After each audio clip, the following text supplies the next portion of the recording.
إلى ذلك دعا مراجع الدين في محافظة النجف الأشرف المسلمين إلى ترقب هلال شهر رمضان مساء اليوم الثلاثاء.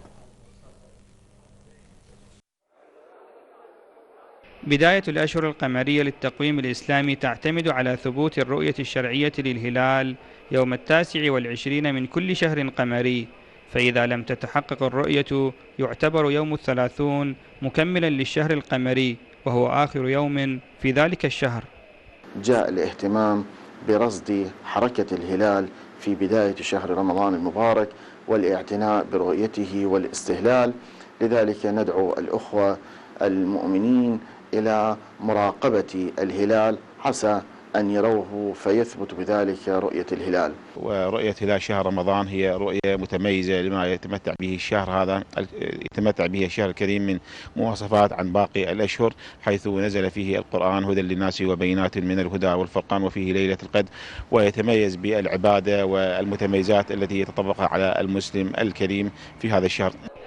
ومع اختلاف المدارس الفقهية للتشريع الإسلامي فلقد تباينت الآراء الفقهية حول تحقيق الرؤية الشرعية، فمنهم من ذهب إلى رؤية الهلال بالعين المجردة، ومنهم من ذهب إلى الاكتفاء بالرؤية من خلال وسائل المراقبة الحديثة لتحديد بداية الأشهر القمرية.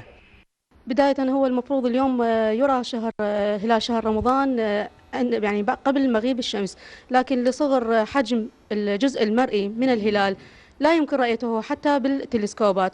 وطبعا مثل ما تعرفون انه شرعا احنا اذا نريد نحدد يعني هلال اي شهر لازم نحدده بالرؤيه بالعين المجرده، لا بأس انه نحدد موقعه بالتلسكوب او بالاجهزه مثلا العلميه، لكن هذا ما يغني عن انه يجب ان نشوفه بالعين المجرده.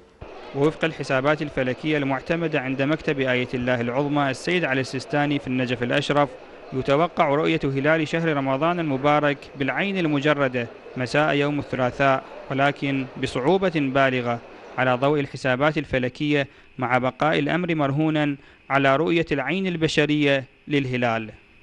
من النجف الأشرف، عبد المنعم الأسدي، قناة العراقية.